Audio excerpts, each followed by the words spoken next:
I'm Aaron Trudler, editor of the Washington Jewish Week, and I'm here with Senator Joe Lieberman, who served in the United States Senate for 24 years representing the state of Connecticut.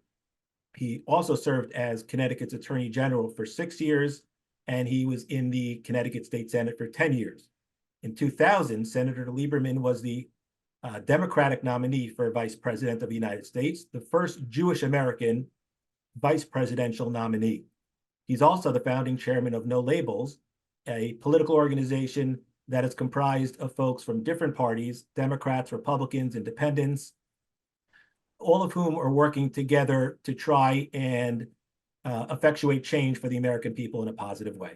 Senator Lieberman, thank you so much for taking the time to chat. Thank you, Aaron. Thanks for that introduction. It's very good to be with you. Thank you. Appreciate it. Although it's still in its relatively early stages, the presidential race is looking more and more like it may be a rematch of President Joe Biden and former President Donald Trump. No Labels has spoken about how important it is to have a strong, honest, and effective leader in the White House that will work across the political aisle to get things done for Americans. As an elected official, you are well known as someone who worked across political party lines to get things done and to achieve results. What are your thoughts if the race ends up being Biden versus Trump?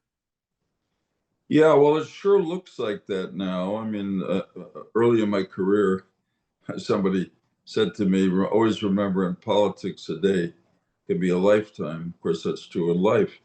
So one never knows. But it certainly looks like President Trump will be nominated by the Republicans, and President Biden will be renominated by the Democrats. He certainly will be, unless he surprises and decides at some point he doesn't want to run again. But every indication is that Joe Biden is in this race. So I'll say just a quick word about the history of No Labels. It was founded in 2010 in reaction to the growing partisanship and gridlock in our government in Washington. And the hope was to find ways to bring Democrats and Republicans together to talk to each other civilly, figure out if they could find common ground in solving problems, negotiate, compromise, and get some problems solved. And over the years since then, we've been pretty effective at electing what we call bipartisan problem solvers, Democrats and Republicans, to the House and Senate, and they in turn have formed their caucuses and worked together. And the relatively rare, unfortunately, bipartisan accomplishments of the last 4 or 5 years, the infrastructure bill, the innovation chips bill, et cetera.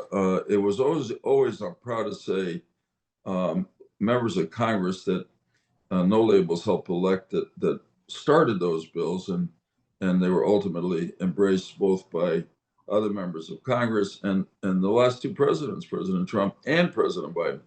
So this year we're doing something very different because our members said to us about 2 years ago, listen, we're making progress, but we're never really going to get Washington out of the partisan mess it's in unless we have a White House that is really bipartisan.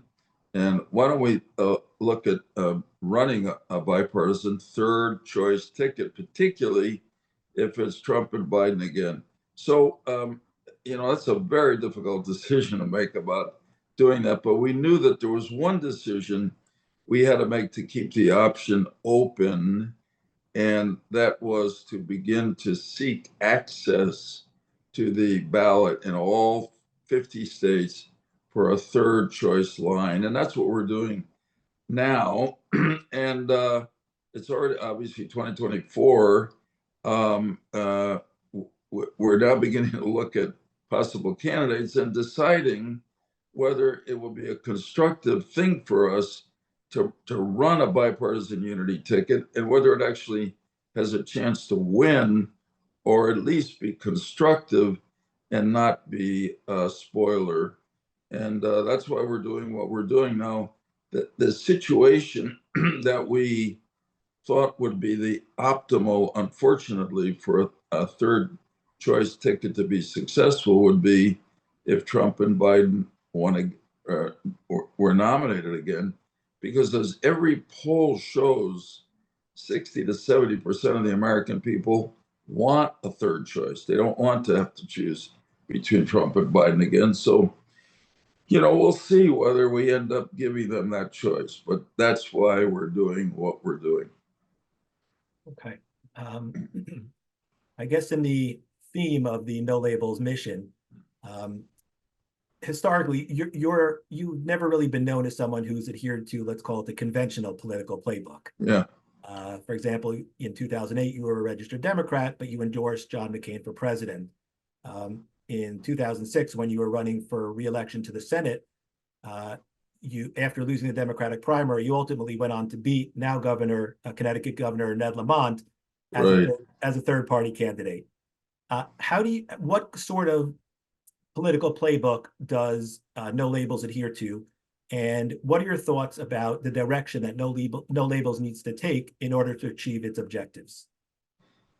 Yeah, well, in some ways, the answer to that question is simple, which is that No Labels really wants members of both political parties to begin to work together again as they have at the most productive times in the life of our government in Washington, and talk to each other, as I said before, negotiate compromise, which you got to do in our democracy, to get something done. You can never get all that you want.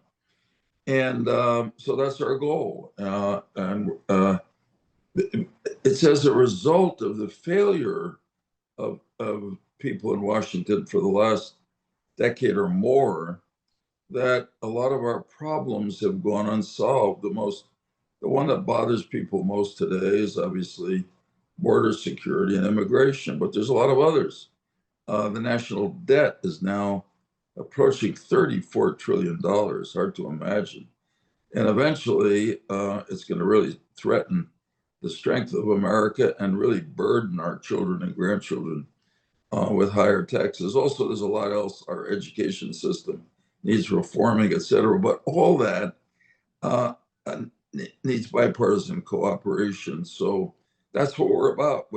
We call our group a caucus in the House of Representatives, the House Problem Solvers Caucus.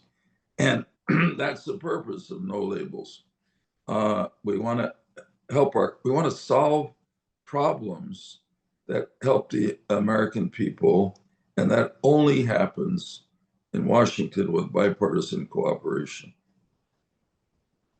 Okay, Senator Lieberman, you mentioned the possibility of a third party unity presidential ticket. We're currently seeing some efforts in various states across the nation to prevent No Yeah, Labels from gaining access to the ballots in those states.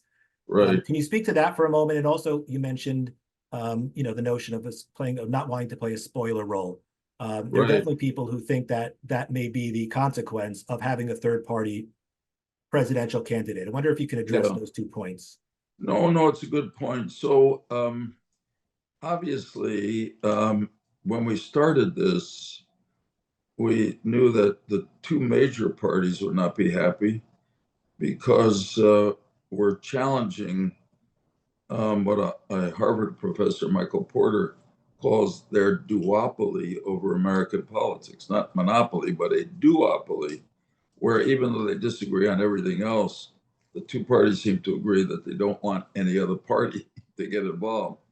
But I must say, I've been very surprised at how furious the criticism of No Labels has been, particularly from Democrats who I guess fear that we may inadvertently help President Trump to get reelected.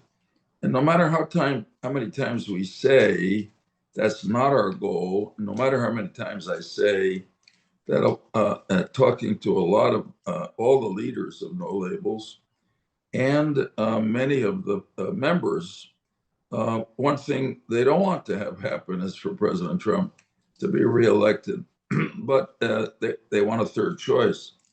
But people in the Democratic Party don't listen.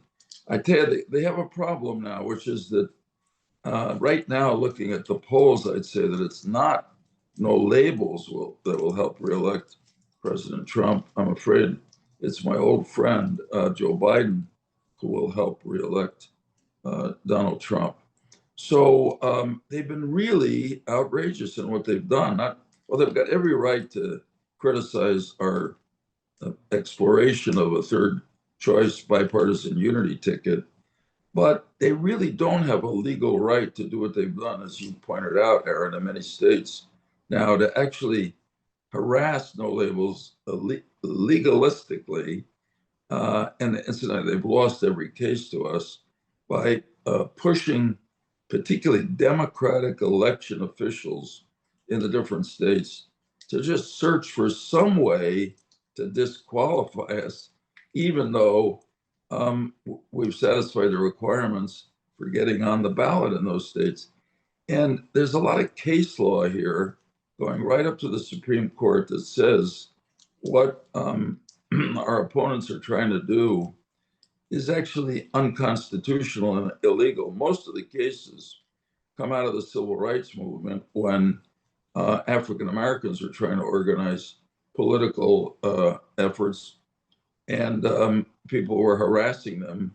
And the court found that that was unconstitutional, and in some cases, actually illegal, and you could go to jail for what they're doing. So it's really an unfortunate waste of time and money and effort by those who oppose us.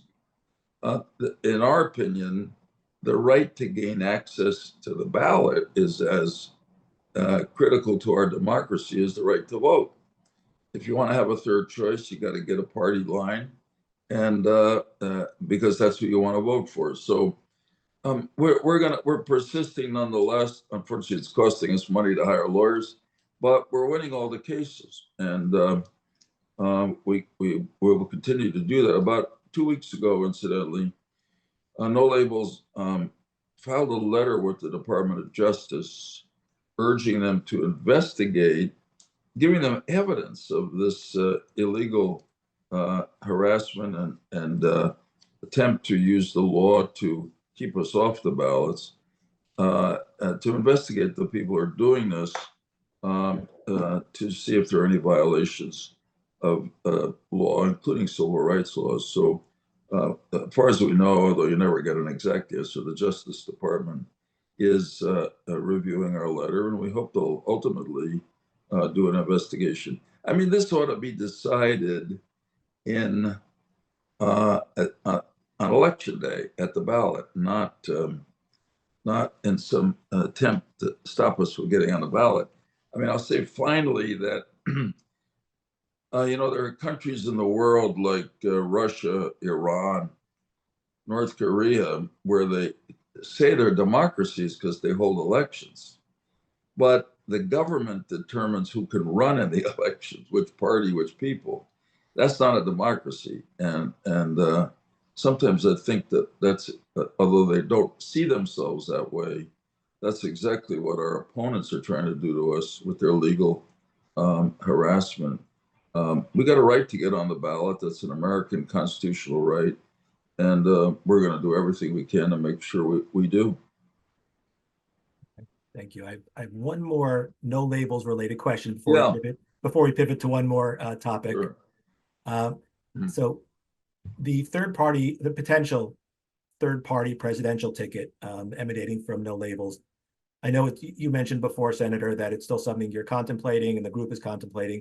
Do you have any sense at this point in time what that ticket may look like, who those folks might be, who might be on the ballot for president and vice president? Well, yeah, not yet, though I like you and I respect you, and I'd like to tell you names, but I can't because I'm sworn to secrecy. But we are at a point within the kind of what you might call the nominating committee, although we call it the country over party committee, where we've reached out and are talking to people who we think would make great candidates on a third line.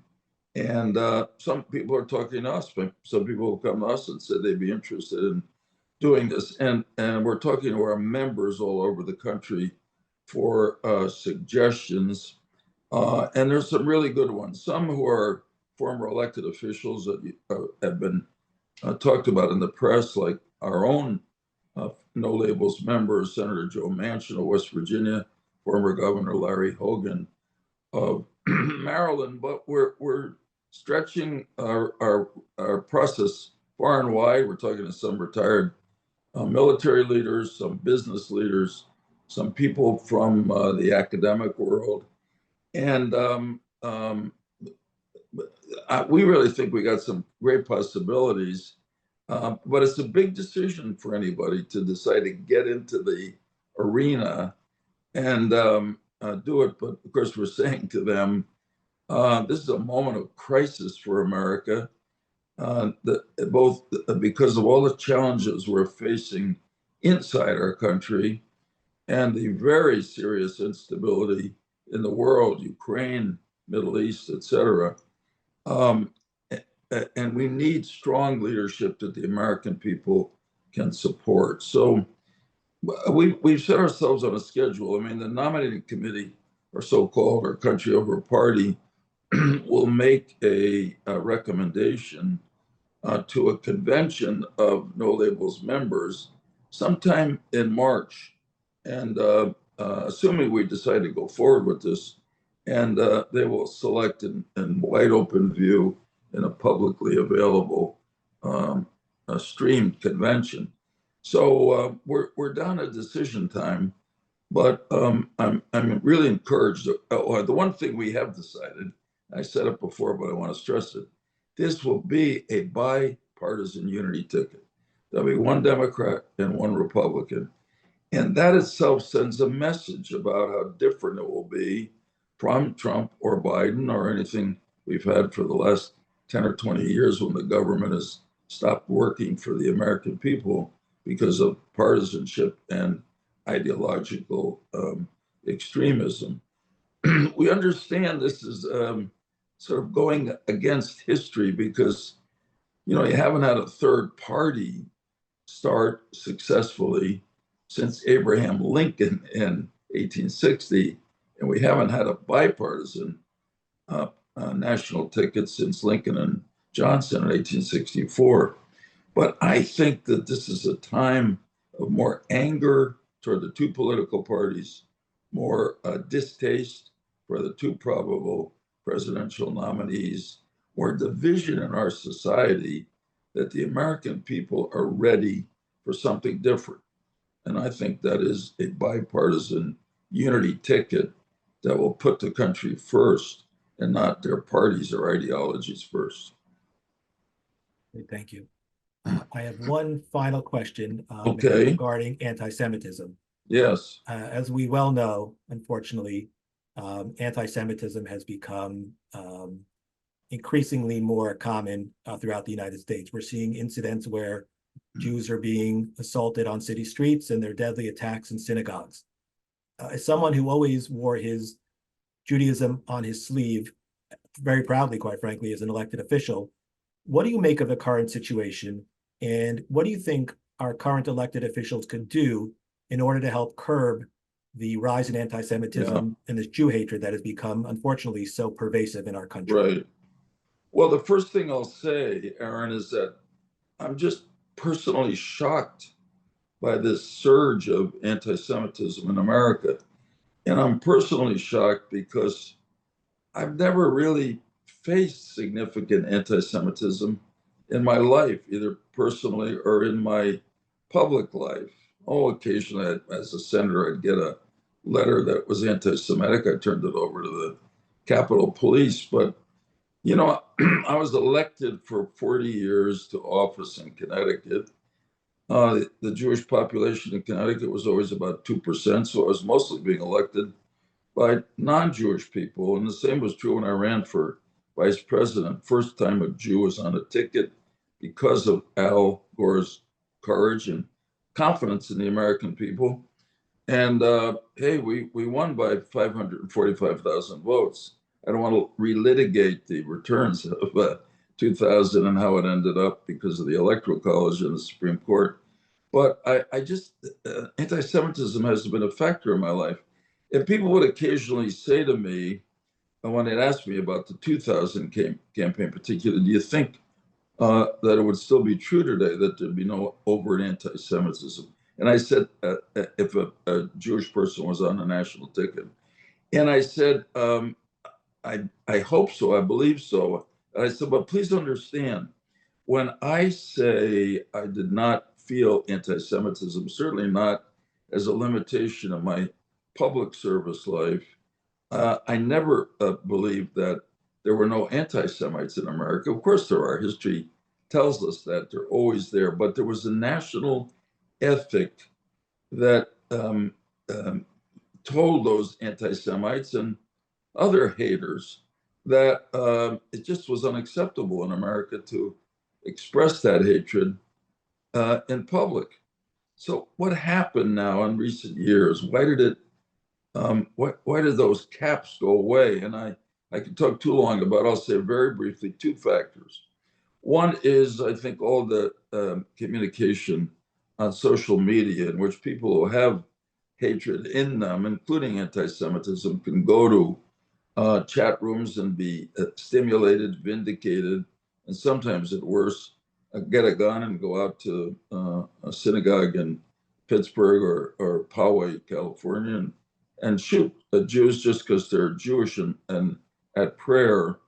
The other or go out and demonstrate, because some of the overt anti-Semitism and harassment of Jewish college students, a man at a rally, you know all this in Los Angeles, Jewish man gets hit over the head and dies. And that terrible appearance by those three university presidents who somehow couldn't bring themselves to say that support of genocide and anti-Semitism on their campuses was as a big a problem as harassment of students by other or bullying of other students.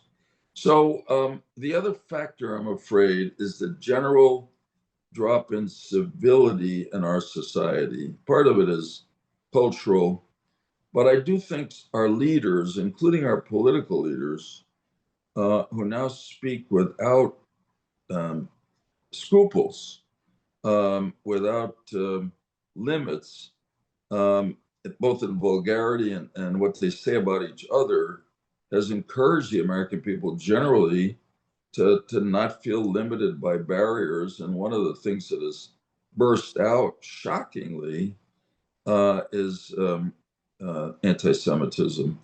And I will say I'm proud of the Jewish community because I think people in the Jewish community see this really as a post-Holocaust, never again moment, and they're not going to let it spread.